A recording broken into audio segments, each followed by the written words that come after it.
Reciban un cordial saludo. Mi nombre es Ana María Marín Pescador. Soy estudiante del programa de Zootecnia de la Universidad Nacional Abierta y a Distancia. A continuación voy a presentar la tarea 2 del curso de Introducción a la Morfofisiología Animal, denominada Generalidades de la Morfofisiología en Producción Animal.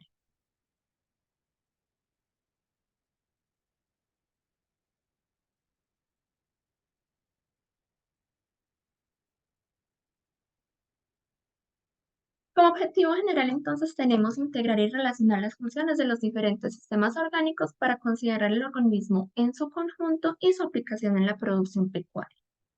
Entre los objetivos específicos se pueden observar, consultar y definir términos usados en anatomía animal, describir los diferentes planos y direcciones en anatomía veterinaria y enunciar los diferentes tejidos en los animales.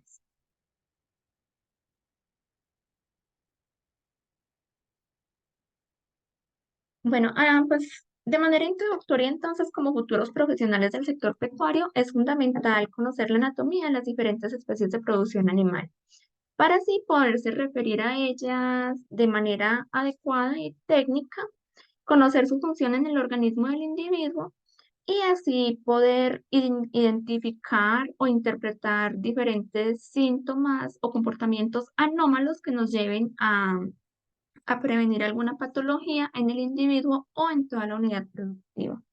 A continuación, se van a conceptualizar algunos términos de interés, como lo son los planos y direcciones topográficas en anatomía veterinaria, las estructuras externas, pues, de mayor relevancia en los animales de interés zootécnico y el reconocimiento de los principales tejidos en los animales.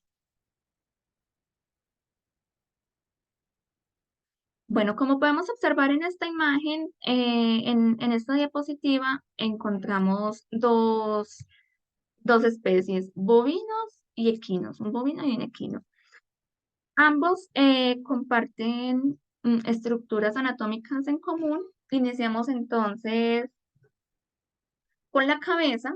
La cabeza es la estructura anterior de un individuo donde se encuentran ubicados órganos sensoriales como lo son los ojos, la boca, la nariz y las orejas, además de eso, el cerebro y las otras partes que conforman el encéfalo.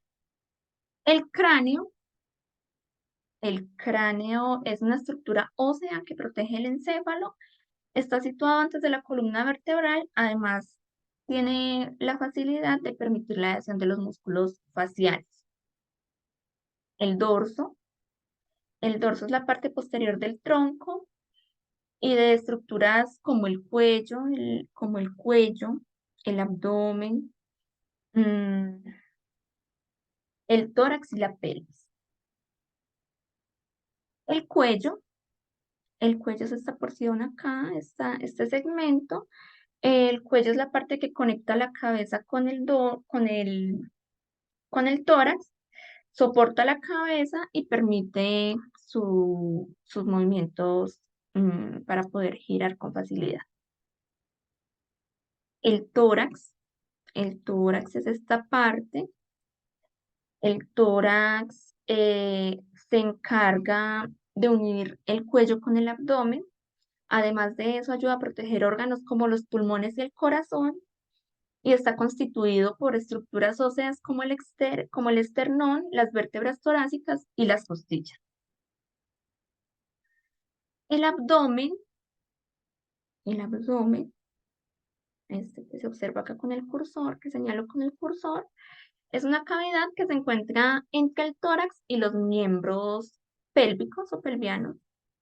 Allí se encuentran contenidos órganos de los sistemas digestivo, reproductor y urinario y otras estructuras.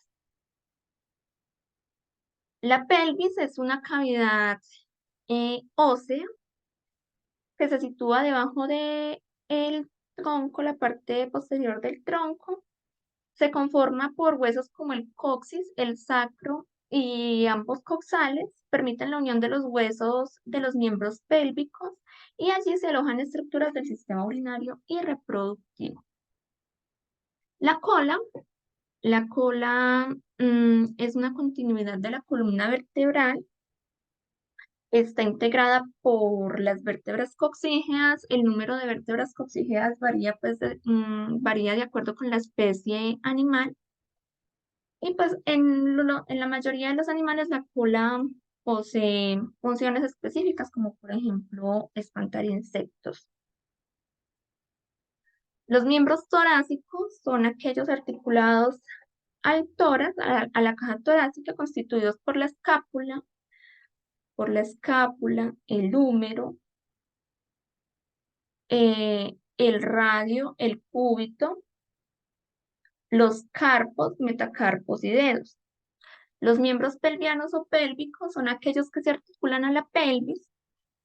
También son denominados los miembros posteriores y son aquellos constituidos por el fémur, la tibia, el peroné, los tarsos, metatarsos y dedos en el caso de estos miembros posteriores o pelvianos. Asimismo, entonces, aprovecho para enunciar algunas otras estructuras, como lo son la caña, por ejemplo, en los caballos, es la parte que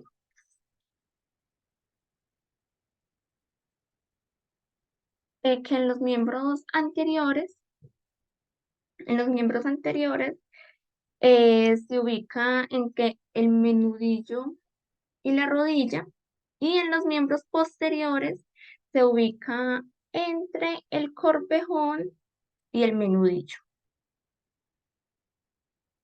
La borla, en el caso de los bovinos, es esta parte en la que termina la cola, que es un mechón de pelo que pues permite a los bovinos aislar insectos. La crin en los caballos es esta parte de pelos largos y gruesos que cubren el cuello y parte del dorso del animal. El ijar en ambas especies o fosa del ijar está ubicada a los lados del cuerpo de los mamíferos cuadrúpedos.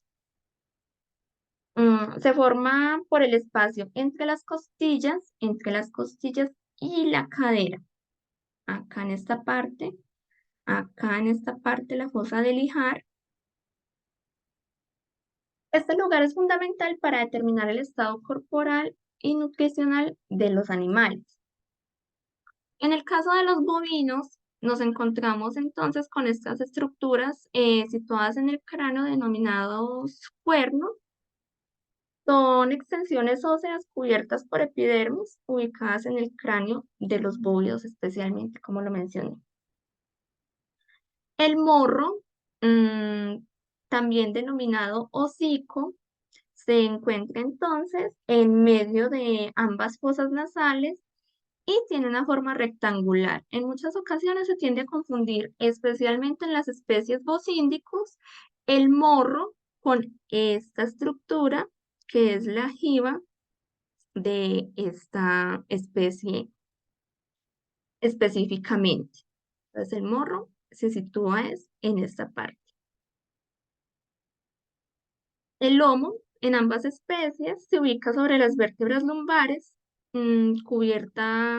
cubierto por los músculos ilioespinales, acá en esta parte, el lomo. La grupa, la grupa se contextualiza más en los equinos, se ubica en la pelvis y reposa sobre el sacro. Esta parte de acá está recubierto por los músculos glúteos. Y la cruz es acá en medio de las escápulas, se encuentra entre el cuello y el dorso y está comprendida entre la quinta y la sexta vértebra lumbar, dorsal, qué pena. Y por último tenemos el maslo de la cola, que se considera entonces la base de la cola.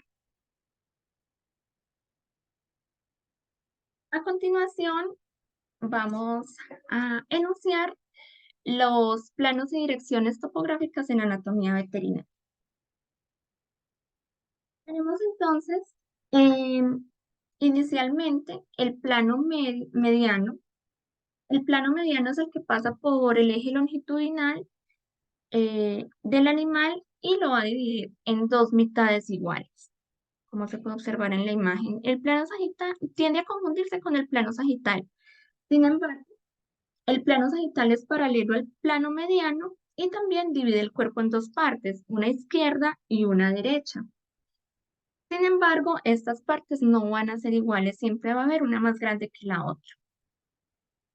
Tenemos el plano transversal, es una línea que se traza de manera perpendicular al plano mediano, como se puede observar en la imagen, y divide al cuerpo en una parte craneal, la parte anterior, y una parte caudal, la parte posterior del animal. El plano dorsal divide al animal en dos secciones. En la parte superior se denomina dorsal y la parte inferior ventral. En cuanto a dirección, tenemos entonces la dirección medial, que indica la proximidad hacia el centro del animal; lateral, indica hacia los lados en relación con el plano medial; y el plano intermedio, que se ubica justamente en medio de ambas direcciones, medial y lateral. Nos encontramos entonces con la dirección craneal hacia arriba y caudal hacia la parte posterior o hacia abajo.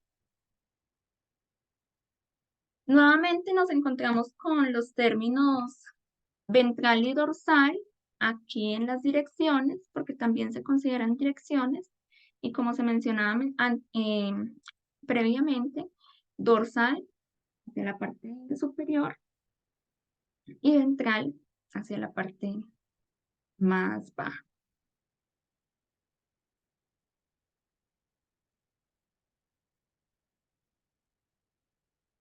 Aquí podemos observar entonces dirección en los miembros locomotores. Proximal se encuentra próximo o en dirección al tronco del animal, la más cercano al tronco.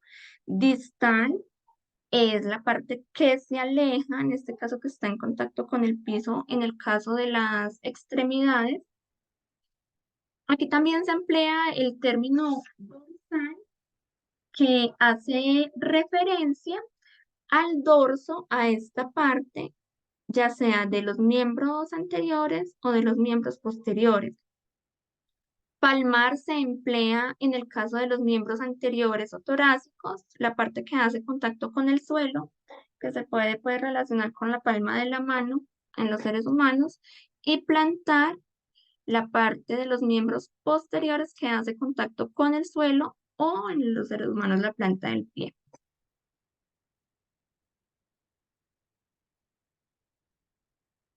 Otra de las partes entonces que la guía nos solicita es estudiar sobre los principales tejidos animales.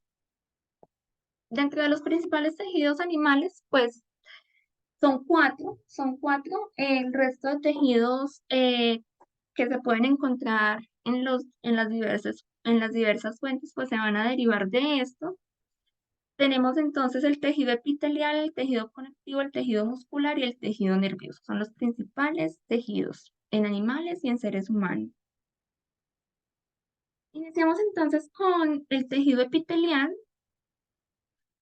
Este se encarga de cubrir las superficies internas y externas del cuerpo, está en constante regeneración dado a su continuo desgaste.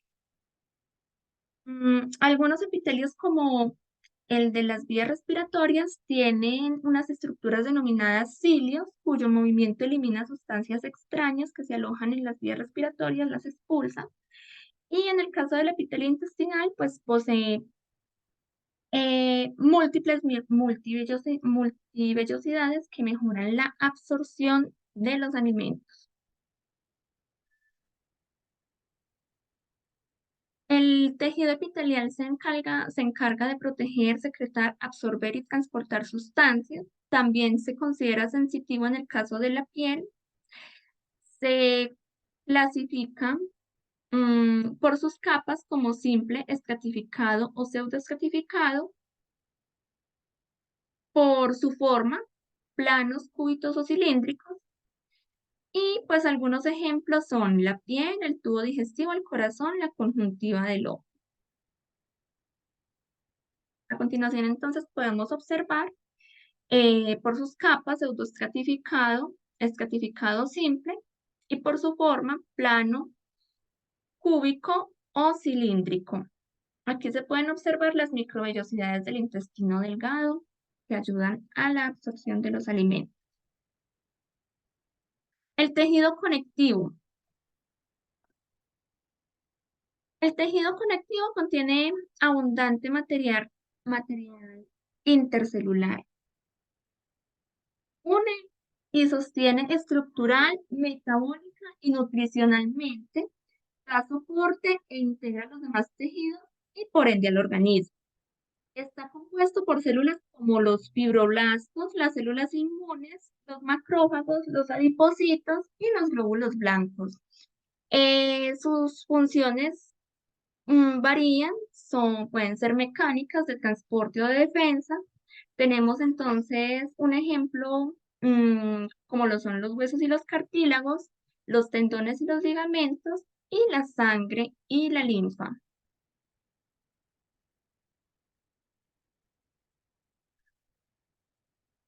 El tejido muscular está formado por células contráctiles llamadas miocitos o fibras por su forma alargada. Están compuestos por microfibrillas proteicas, como lo son la actina y la miocina, que usan que para producir energía y generar movimiento. El tejido esquelético es un tejido de contracción voluntaria, está incluido dentro del tejido muscular, es estriado de células largas, cilíndricas y polinucleadas con muchas mitocondrias para generar ATP. El músculo cardíaco es de contracción autónoma, es un músculo estriado de células largas y ramificadas, mononucleadas, que posee un gran número también de mitocondrias porque requiere de la producción de mucha energía. Y pues este tejido cardíaco conforma específicamente la pared del corazón. Y tenemos por último el, el tejido muscular liso de contracción involuntaria también, al igual que el cardíaco. Sus células son fusiformes, mononucleadas, poseen un solo núcleo, forman las paredes de las vísceras huecas y de los vasos sanguíneos.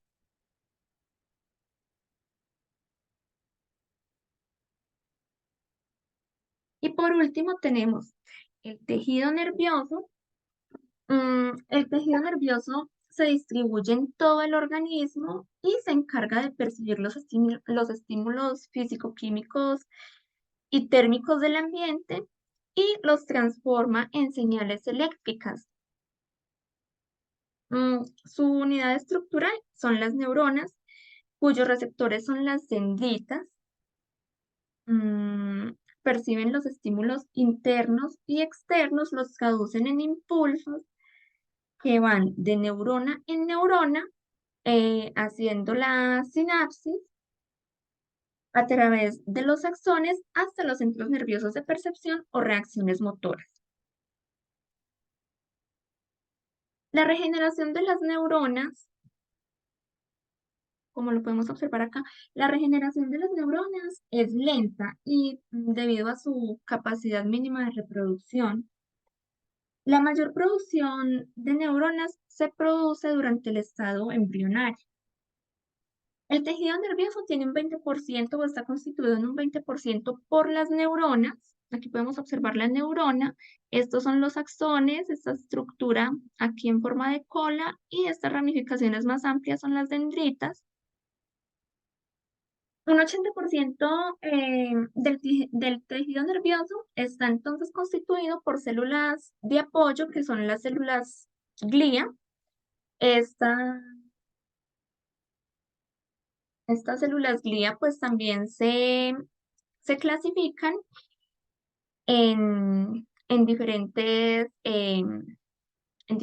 células. Son la microglía, los astrocitos, las células de Schwann, las células epidimarias y las oligodendrocitos.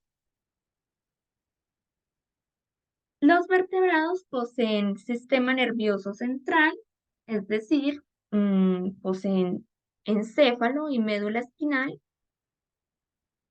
y asimismo un sistema nervioso periférico que está compuesto por los nervios de conexión que llegan a los diferentes ganglios y órganos.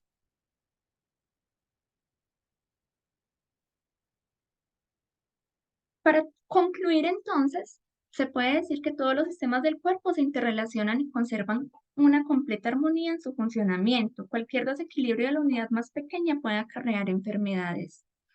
Las estructuras internas del animal permiten una aproximación cualitativa respecto a su potencial productivo, como lo es en bovinos de leche o carne, que poseen características externas que llevan al comprador a decidir si el animal posee una buena conformación corporal de acuerdo a su propósito productivo. Las referencias utilizadas para la consulta de esta actividad. Muchísimas gracias por su atención.